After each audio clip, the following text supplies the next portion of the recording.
Cipher case میں سابق secretary خارجہ کے ریکارڈ کرائے گئے بیان کی کاپی ABN نیوز نے حاصل کر لی۔ اپنے بیان میں ان کا کہنا ہے کہ 8 مارچ 2022 کو واشنگٹن میں پاکستانی سفیر نے ٹیلی فونک رابطہ کیا۔ 7 مارچ 2022 کو امریکی وزیر خارجہ سے ہونے والی ملاقات کے بارے میں بتایا گیا۔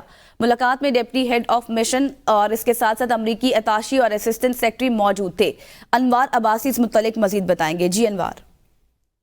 جی بالکل، سائفر کیس میں گوہان کے بیان ریکارڈ کرانے کا سلسلہ جاری ہے۔ سائفر کیس میں سابق سیکرٹری خارجہ کے ریکارڈ کرائے گئے بیان کی کاپی ABN نیوز نے موصول کر لی ہے۔ سابق سیکرٹری خارجہ نے اپنے بیان میں کہا ہے کہ 22 جنوری کو اپنا بیان انہوں نے قلم بند کروایا تھا، اور انہوں نے کہا ہے کہ 8 مارچ 2022 کو واشنگٹن میں پاکستانی سفیر نے ٹیلی فونک رابطہ کیا۔ 7 مارچ 2022 کو امریکی وزیر خارجہ سے ہونے والی ملاقات کے بارے میں مجھے بتایا۔ ملاقات میں ڈپٹی ہیڈ آف مشن، امریکی اتاشی اور اسسٹنٹ سیکرٹری بھی موجود تھے۔